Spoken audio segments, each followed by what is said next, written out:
ಈ ನಿನ್ನ ಸ್ಥಿತಿಗೆ ಯಾರು ಕಾರಣ?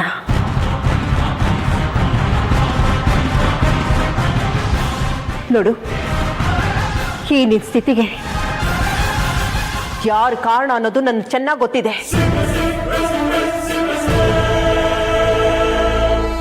ಆದ್ರೆ ಅದನ್ನ ನಿನ್ನ ಬಾಯಿಂದ ಕೇಳಬೇಕು ಅನ್ನೋದೇ ನನ್ನ ಆಸೆ.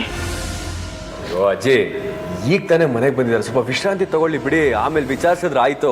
ನೀ ಸ್ವಲ್ಪ ಸುಮ್ಮನಿರ್ತೀಯಾ? ಬಿಸಿಲೇ ಬಗ್ಗಿಸ್ಬೇಕು.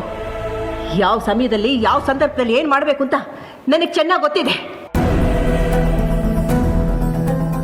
ಹೋಗ್ಲಿ, ನೀನನ್ನು ಯಾರು ಬಂಧನದಲ್ಲಿಟ್ಟಿದ್ರು ಅದನ್ನಾದ್ರೂ ಹೇಳು.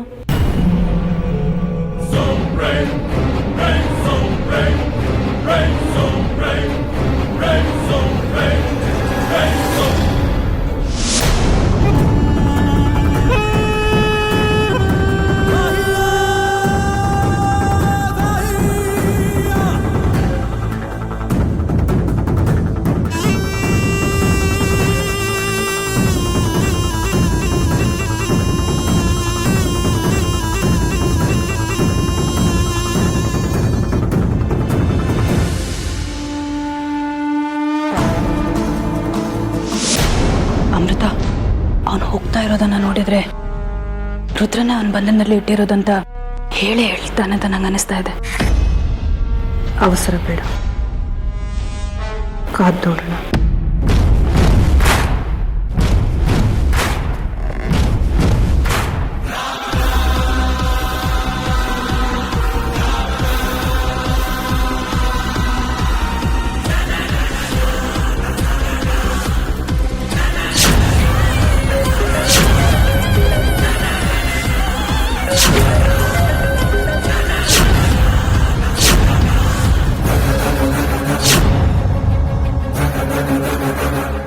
ಏನಿದು, ಇವನು ಅಮೃತನ ಕಡೆ ಹೋಗೋದು ಬಿಟ್ಟು ರುದ್ರನ್ ಕಡೆ ಹೋಗ್ತಿದ್ದಾನಲ್ಲ? ರುದ್ರ, ಏನಣ್ಣ? ಚೆನ್ನಾಗಿದೆಯಾ? ಹ್ಞೂ ಅಣ್ಣ, ಚೆನ್ನಾಗಿದ್ದೀನಿ. ನೀನು ಚೆನ್ನಾಗಿರ್ಬೇಕು ಅನ್ನೋದೇ ನನ್ನ ಆಸೆ. ಯಾಕಂದರೆ ನೀನು ನನಗೆ ಮಾಡಿರೋ ಉಪಕಾರ ಒಂದ ಎರಡ?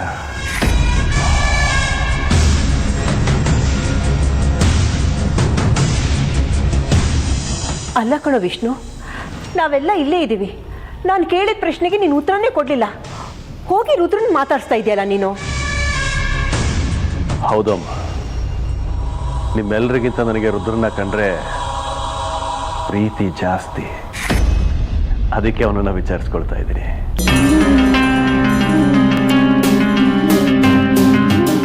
ಅಲ್ವೇನೋ ರುದ್ರ? ಹಾಂ, ಹೌದಣ್ಣ. ಅದು ಸರಿ ಬಿಡು, ಎಷ್ಟೇ ಆಗಲಿ ನಿನ್ನ ಪ್ರೀತಿ ತಮ್ಮ ಅಲ್ವಾ? ವಿಚಾರಿಸು.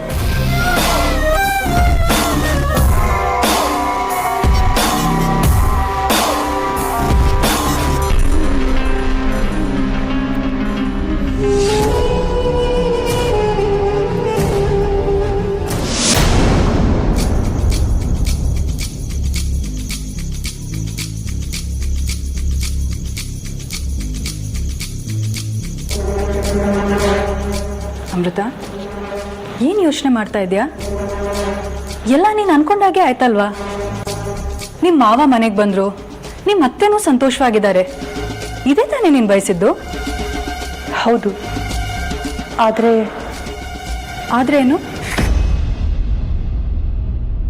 ಆ ಪರಮೇಶ್ವರನಿಗೆ ನಮ್ಮ ಕೂಗು ತಲುಪಿದೆ. ಆದರೆ ವಿಷ್ಣುನ ಮನೆ ಮುಂದೆ ತಂದು ಬಿಟ್ಟವ್ರು ಯಾರು ಅನ್ನೋದು ಇನ್ನೂ ಗೊತ್ತಾಗ್ತಾ ಇಲ್ಲ.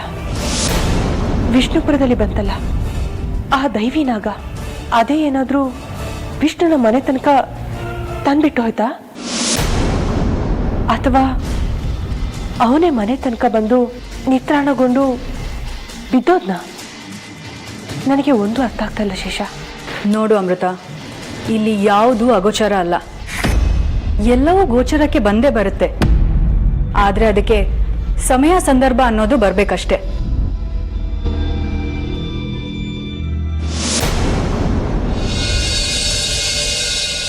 ಅಮೃತ,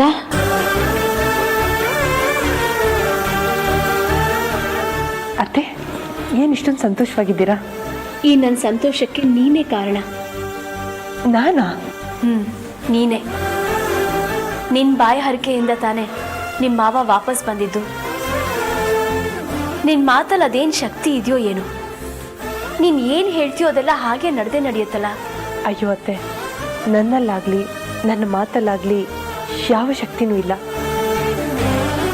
ಆ ಕ್ಷಣದಲ್ಲಿ ನನ್ನ ಮನಸ್ಸಿಗೆ ಏನು ಅನಿಸುತ್ತೋ ಅದನ್ನು ಹೇಳ್ತೀನಿ ಅಷ್ಟೇ.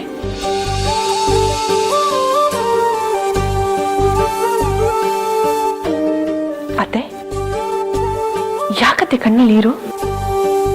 ಅದ್ಯಾವ ಜನ್ಮದಲ್ಲಿ ನೀ ನನ್ನ ತಾಯಿ ಆಗಿದೆಯೋ ಏನೋ ಗೊತ್ತಿಲ್ಲ. ಈ ಜನ್ಮದಲ್ಲಿ ನನ್ನ ಸೊಸೆಯಾಗಿ ಬಂದು ನನ್ನ ಕಷ್ಟನೆಲ್ಲ ನಿನ್ನ ಕಷ್ಟ ಅಂತ ಅನ್ಕೊಂಡು ಅದಕ್ಕೆ ತಕ್ಕಾಗಿ ಸ್ಪಂದಿಸ್ತಾ ಇದೆಯಾ? ನಿನ್ನಂಥ ಸೊಸೆನ ಪಡೆಯೋದಕ್ಕೆ ನಾನು ನಿಜವಾಗ್ಲೂ ಪುಣ್ಯ ಮಾಡಿದ್ದೆ. ಅತ್ತೆ, ಪುಣ್ಯ ಮಾಡಿರೋದು ನೀವಲ್ಲ, ಪುಣ್ಯ ಮಾಡಿರೋದು ನಾನು.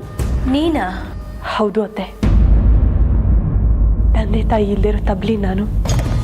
ನನಗೆ ತಂದೆ ತಾಯಿ ಪ್ರೀತಿನ ತೋರಿಸಿ ಆ ನೋವನ್ನು ನೀವು ಮರೆಸ್ತಾ ಇದ್ದೀರಾ. ಎಷ್ಟು ಜನ ಸೊಸೆಯಂದ್ರಿಗೆ ಇಂಥ ಒಳ್ಳೆ ಅತ್ತೆ ಸಿಗ್ತಾರೆ ಹೇಳಿ?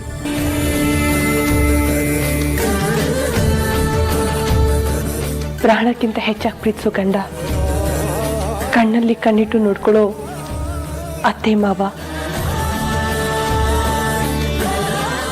ನಡೆದ್ರೆ ಎಲ್ಲಿ ಸೌದೋಗ್ತೀನೋ ಅಂತ ಕಾಳಜಿ ತೋರ್ಸೋ ಅಜ್ಜಿ. ಒಂದು ಹೆಣ್ಣಿಗೆ ಇದಕ್ಕಿಂತ ಹೆಚ್ಚು ಏನು ಬೇಕು ಹೇಳಿ ಅತ್ತೆ? ಸಿಕ್ಕಿದ್ರಲ್ಲೇ ಸುಖ ಪಟ್ಟು ಮಹಾಪ್ರಸಾದ ಅಂತ ಅಂದ್ಕೊಳ್ಳೋ ಗುಣ ಎಲ್ರಿಗೂ ಬರೋದಿಲ್ಲ ಅಮೃತ. ಆ ತೃಪ್ತಿ ಬರೋದು ನಿನ್ನಂಥ ಒಳ್ಳೆ ಮನಸ್ಸಿರೋರಿಗೆ ಮಾತ್ರ. ಒಂದು ಮಾತು ಹೇಳ ಅಮೃತ, ಒಳ್ಳೆ ಮನಸ್ಸಿರೋರಿಗೆ ಒಳ್ಳೇದೇ ಆಗತ್ತೆ. ಹಾಗೆ ನೀನು ಅಂದ್ಕೊಂಡಿರೋದು ನಿನಗೆ ಸಿಕ್ಕೇ ಸಿಗುತ್ತೆ. ಅತ್ತೆ, ಏನಂದ್ರಿ? ನೀನು ಅಂದ್ಕೊಂಡಿದ್ದೆಲ್ಲ ನಿನಗೆ ಸಿಗುತ್ತೆ, ಎಲ್ಲ ಒಳ್ಳೇದೇ ನಡೆಯುತ್ತೆ ಅಂತಂದೆ.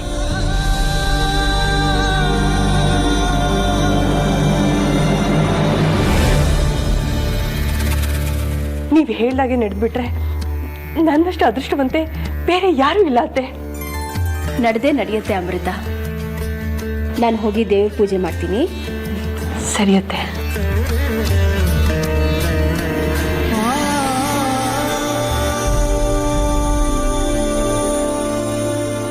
ಅಮೃತ, ನಿನ್ನ ವರ್ತನೆ ನನಗೆ ಇಷ್ಟ ಆಗ್ತಾ ಇಲ್ಲ. ನಿನಗಿಷ್ಟ ಆಗದೆ ಇರುವಂಥದ್ದು ನಾನೇನು ಮಾಡಿದೆ? ಈ ಮನುಷ್ಯ ಲೋಕದಲ್ಲಿದ್ದು ನೀನು ನಾಗ ಅನ್ನೋದನ್ನ ಮರ್ತಿರೋ ಹಾಗಿದೆ. ಮನುಷ್ಯರಂತೆ ಕ್ಷುಲ್ಲಕ ಭಾವನೆಗಳಿಗೆ ಬಲಿ ಆಗ್ತಾ ಇದೆಯಾ?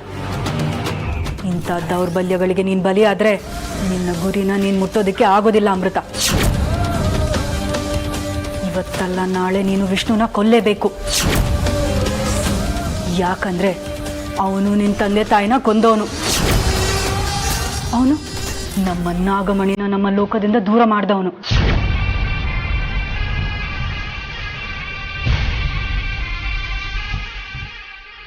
ಅವನ ಬಗ್ಗೆ ಮೃದು ಧೋರಣೆ ತಾಳ್ಬೇಡ ಅಮೃತ. ನಿನ್ನತ್ತೆಯ ಕಣ್ಣೀರಿಗೆ ಕರಗಿ ವಿಷ್ಣುನ ಕೊಲ್ಲೋದು ಬೇಡ ಅನ್ನೋ ನಿರ್ಧಾರಕ್ಕೆ ನೀನು ಬಂದರೂ ಬರ್ಬೋದು. ಎಚ್ಚರವಾಗಿರು ಅಮೃತ.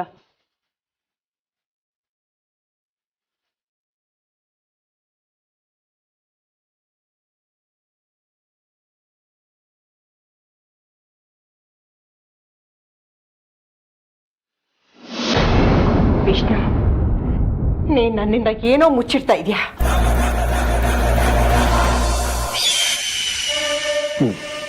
ನಾನು ಏನಮ್ಮ ಮುಚ್ಚಿಡ್ಲಿ? ಇನ್ನೇನೋ ಮತ್ತೆ ನಿನ್ನ ಬನ್ಸಿದ್ ಯಾರು ಅಂತ ನಾನು ಇಷ್ಟೊಂದು ಬಲವಂತ ಮಾಡಿ ಕೇಳ್ತಾ ಇದ್ರು ನೀ ಸುಮ್ಮನೆ ಇದೆಯಲ್ಲ.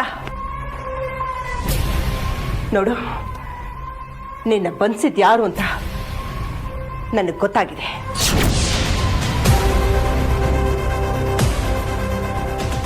ಯಾರು? ಮತ್ತಿನ್ಯಾರು? ನಮ್ಮ ವೈರಿ ಆ ನಾಗಿನಿ.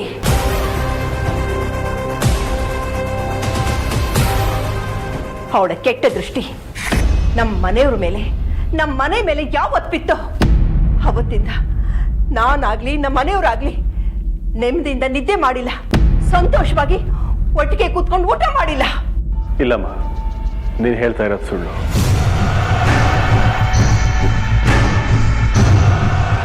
ಯಾವ್ದು ಸುಳ್ಳು? ನಾಗಿಣಿ ನನ್ನನ್ನು ಬಂಧಿಸಿದ್ಲು ಅನ್ನೋದು. ನಾಗಿನಿ ನಿನ್ನ ಬಂಧಿಸಿಲ್ಲ ಅಂದ್ರೆ ಬೇರೆ ಯಾರು ನಿನ್ನ ಬಂಧಿಸಿದ್ದು ಹೇಳು.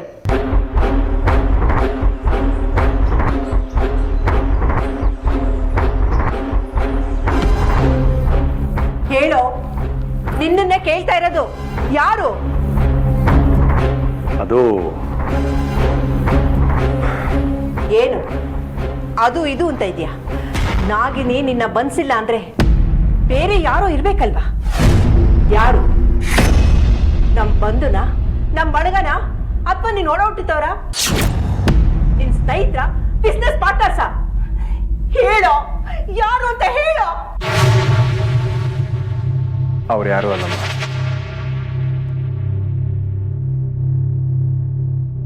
ನನ್ನ ಹೆಸರು ಯಾಕೆ ಅಮ್ಮನ ಹತ್ರ ಹೇಳಿಲ್ಲ ಅವನು? ನನ್ನನ್ನು ಯಾರು ಬಂಧಿಸಿದ್ರು, ಯಾಕೆ ಬಂಧಿಸಿದ್ರು ಅನ್ನೋದನ್ನ ನಾನು ನಿನಗೆ ಹೇಳೇ ಹೇಳ್ತೀನಮ್ಮ. ಆದರೆ ಅದಕ್ಕೊಂದು ಸೂಕ್ತವಾದ ಸಮಯ ಅನ್ನೋದು ಬರುತ್ತೆ. ಅಲ್ಲಿ ತನಕ ದಯವಿಟ್ಟು ನನ್ನನ್ನು ಬಲವಂತ ಮಾಡಬೇಡ.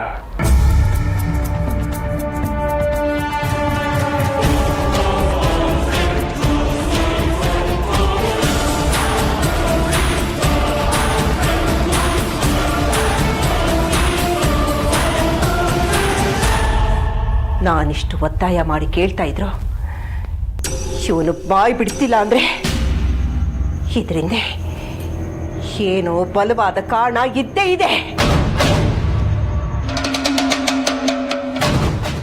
ಅಮೃತವ್ರೆ, ಎಲ್ಲ ಹೋದ್ರಿ ಇವರು?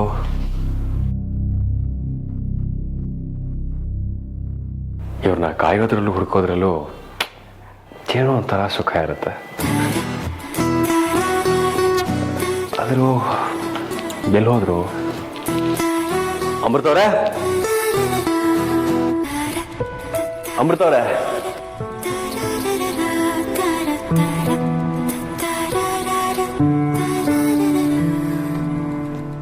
ಎಲ್ಲಿ ಹೋದ್ರಿ ಇವರು?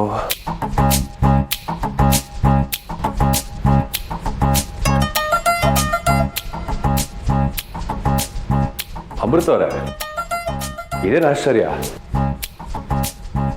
ಏನ್ ಆಶ್ಚರ್ಯ? ನೀವು ಅಡುಗೆ ಮನೆಯಲ್ಲೇ? ನಾನು ಅಡುಗೆ ಮನೆಗೆ ಬಂದೇ ಇಲ್ಲ, ನಾನು ಅಡುಗೆ ಮಾಡೇ ಇಲ್ಲ, ನೀನು ನನ್ನ ಕೈ ರುಚಿ ನೋಡೇ ಇಲ್ಲ ಅನ್ನೋ ಥರ ಮಾತಾಡ್ತಾ ಇದ್ದೀರಲ್ಲ. ನಾನು ನಿಮ್ಮ ಕೈ ರುಚಿ ನೋಡಿದ್ದೀನಿ, ಹಾಗೆ ನಿಮ್ಮ ಕಿರುನಗೆನ ಮನ್ಸು ತುಂಬ ತುಂಬಿಕೊಂಡಿದ್ದೇನೆ. ಸಮಯ ಸಿಕ್ಕಿದ್ರೆ ಸಾಕು ನನ್ನನ್ನು ಹೊಗಳೋದಕ್ಕೆ ನಿಂತ್ಬಿಡ್ತೀರಲ್ಲ ನೀವು. ಅದರಲ್ಲಿರ್ರಿ ತಪ್ಪು. ನೀವು ನನ್ನ ಗೆಳತಿ, ಸಂಗಾತಿ, ನನ್ನ ಹೆಂಡತಿ. ನಿಮ್ಮನ್ನ ಹೊಗಳಿ ಆರಾಧಿಸೋದ್ರಲ್ಲಿ ಯಾವ ತಪ್ಪು ಇಲ್ಲ. ಅರ್ಚನಾ ಅವರೇ, ಇದು ಅಡಿಗೆ ಮನೆ, ನಮ್ಮ ಕೋಣೆ ಅಲ್ಲ. ಪ್ರೀತಿಸೋರ್ಗೆ ಜಾಗ ಮುಖ್ಯ ಅಲ್ಲ ರೀ, ಪ್ರೀತಿ ಇದೆಯಾ ಅನ್ನೋದು ಮುಖ್ಯ. ಅತ್ತೆ ಬನ್ನಿ. ನೀರು ಕುಡಿಯಕ್ಕೆ ಬಂದು.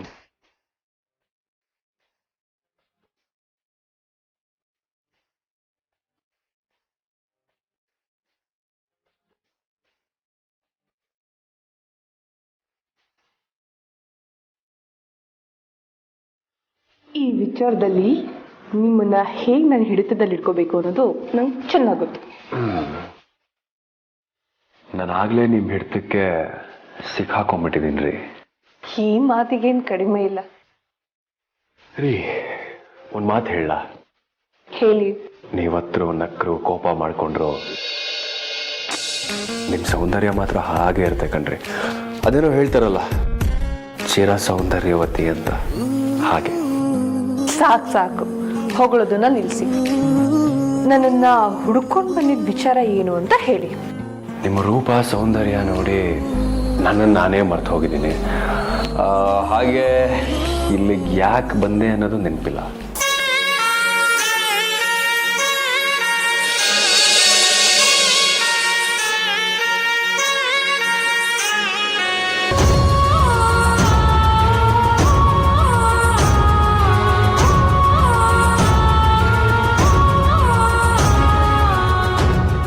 ಅರ್ಜುನ್ ಅವರೇ, ಇವತ್ತೇನೋ ನಿಮ್ಮ ಮುಖದಲ್ಲಿ ಒಂದು ಹೊಸ ಕಾಂತಿ, ತೇಜಸ್ಸು, ದೈವಿ ಕಳೆ ಕಾಣಿಸ್ತಾ ಇದೆ. ಏನ್ರಿ ಇದು? ಇದಕ್ಕಿದ್ದ ಹಾಗೆ ಹೀಗೆ ಹೇಳ್ತಾ ಇದ್ದೀರಾ? ನಾನು ನಿಮ್ಮನ್ನು ಹೊಗಳೋ ಹಾಗೆ ನೀವು ನನ್ನ ಹೊಗಳಬೇಕು ಅಂತಿದ್ದೀರಾ? ಇಲ್ಲ, ನಾನು ಹೇಳ್ತಾರೆ ಸತ್ಯ. ಪ್ರೀತಿಸೋರ್ ಕಣ್ಣಿಗೆ ಪ್ರೇಮಿಗಳು ಯಾವಾಗಲೂ ಕಳಕಳಿಯಾಗಿ ಸುಂದರವಾಗಿ ಕಾಣ್ತಾ ಇರ್ತಾರೆ ಕಣ್ರಿ. ಹಾಗಲ್ಲ ಅರ್ಜುನ್ ಅವರೇ. ಅದಿರಲಿ, ನಾನು ಇಲ್ಲಿಗೆ ಯಾಕೆ ಬಂದೆ ಅಂತ ಇವಾಗ ನೆನಪಾಯಿತು. ಏನದು? ಅಪ್ಪನ್ನ ಯಾರು ಯಾಕೆ ಬಂಧಿಸಿದ್ರು ಅಂತ ಅಪ್ಪ ಹೇಳ್ತಾ ಇಲ್ಲ.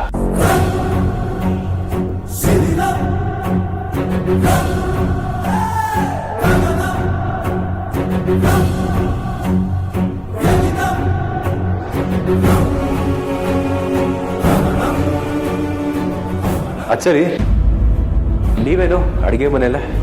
ಮಾವ ಬಂದಿದ್ದಾರಲ್ಲ, ಅದಕ್ಕೆ ಅತ್ತೆ ಸಿಹಿ ಮಾಡೋದಕ್ಕೆ ಹೇಳಿದ್ರು, ಅದಕ್ಕೆ ಬಂದೆ. ಸರಿ, ನನ್ನ ಮೇಲಿರ್ತೀನಿ, ಬನ್ನಿ.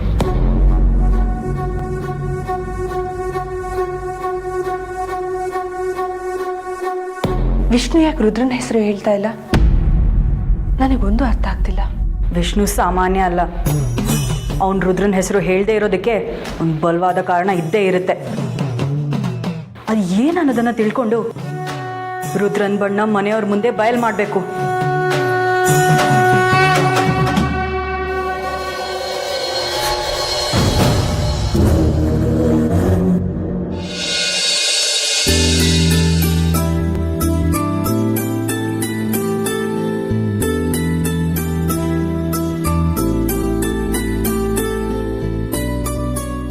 ದೇವ್ರ ದಯೆ. ಸದ್ಯ ಹೇಗೋ ನೀವು ಮನೆಗೆ ವಾಪಸ್ ಬಂದ್ರಲ್ಲ, ನಂಗೆ ಅದೇ ಸಂತೋಷ. ನಾನು ಕಟ್ಕೊಂಡು ಹರಕೆ, ದೇವ್ರ ಪೂಜೆ ಎಲ್ಲ ಮಾಡಿ ಮುಗಿಸ್ಬಿಟ್ರೆ ಅದೊಂದು ಸಮಾಧಾನ ನೋಡಿ. ಆ ದೇವರು ನಿಮ್ಮನ್ನ ಮನೆಗೆ ಕಳಿಸಿ ನನ್ನ ಹುಟ್ಟದಬ್ಬಕ್ಕೆ ಮರೆಯೋಕ್ಕಾಗದೇ ಇರೋಂಥ ಉಡುಗೊರೆ ಕೊಟ್ಬಿಟ್ಟ ನೋಡಿ. ನೆನೆ ಅಮೃತ ಹೇಳ್ತಾ ಇದ್ಲು, ಮಾವ ಬಂದೇ ಬರ್ತಾರೆ, ನಿಮ್ಮ ಹುಟ್ಟದಬ್ಬಕ್ಕೆ ಅವರೇ ಮೊದಲು ವಿಶ್ ಮಾಡ್ತಾರೆ ಅಂತ. ಹಾಗೆ ಆಯ್ತು ನೋಡಿ. ಅವಳ ಮಾತಲ್ಲಿ ಅದೇನು ಶಕ್ತಿ ಇದೆಯೋ ಏನೋಪ್ಪ, ಅವಳು ಹೇಳಿದ್ದೆಲ್ಲ ನಡೆಯುತ್ತೆ ನೋಡಿ.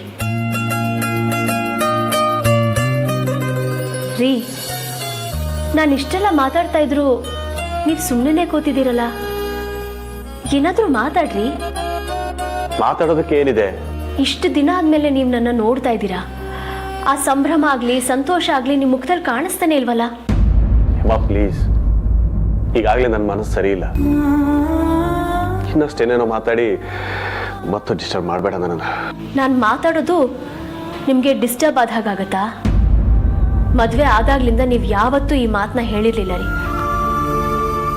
ಒಂದಿನ ಈ ಥರ ಮಾತನ್ನ ನಾನು ಕೇಳ್ತೀನಿ ಅಂತ ಕಲ್ಪನೆ ಕೂಡ ಮಾಡ್ಕೊಂಡಿರ್ಲಿಲ್ಲ ನಾನು. ನೋಡು ಹೇಮಾ, ಈ ಮೆಲೋ ಡ್ರಾಮನೆಲ್ಲ ನೋಡೋ ತಾಳ್ಮೆ ಆಗಲಿ ಆಸೆ ಆಗಲಿ ನನಗಿಲ್ಲ. ಈಗಾಗಲೇ ನಾನು ಕಳ್ಕೊಬಾರದನ್ನು ಕಳ್ಕೊಂಡಿದ್ದೀನಿ, ಮತ್ತೆ ಅದನ್ನು ಹೇಗೆ ಪಡ್ಕೊಳ್ಳೋದು ಅನ್ನೋ ಟೆನ್ಷನಲ್ಲಿದ್ದೀನಿ. ಏನು ಕಳ್ಕೊಬಾರ್ದನ್ನ ಕಳ್ಕೊಂಡಿರೋದು ನೀವು? ಅದನ್ನು ನಿನಗೆ ಹೇಳೋಕ್ಕಾಗೋದಿಲ್ಲ ರೀ. ನಾನು ನಿಮ್ಮ ಹೆಂಡತಿ, ನನ್ನ ಹತ್ರ ಹೇಳ್ಕೊಳ್ದೆ ಯಾರ ಹತ್ರ ಹೇಳ್ಕೊತೀರಾ? ನೀನು ತಲೆ ಬುಡ ಇಲ್ದಿರೋ ಪ್ರಶ್ನೆಗಳಿಗೆಲ್ಲ ಉತ್ತರ ಕೊಡೋಕ್ಕಾಗೋದಿಲ್ಲ. ಪ್ಲೀಸ್ ಸುಮ್ಮನಿರ್ತೀಯಾ? ಅತ್ತೆ ಅತ್ತೆ ಏನ್ ಮಾಡ್ತಾ ಇದ್ದೀರಾ ಇಲ್ಲಿ ನೀವು? ಅಲ್ಲಿ ಅರ್ಜುನ್ ಅವರು ನಿಮ್ಮ ಹುಟ್ಟಿದ ಹಬ್ಬನ ಆಚರಣೆ ಮಾಡೋದಕ್ಕೋಸ್ಕರ ಎಷ್ಟೆಲ್ಲ ಸಿದ್ಧತೆಗಳನ್ನ ಮಾಡ್ಕೊಂಡಿದ್ದಾರೆ ಗೊತ್ತಾ? ಎಲ್ಲರೂ ಕಾಯ್ತಾ ಇದ್ದಾರೆ, ಬನ್ನಿ ಹೋಗೋಣ, ನಡೀರಿ.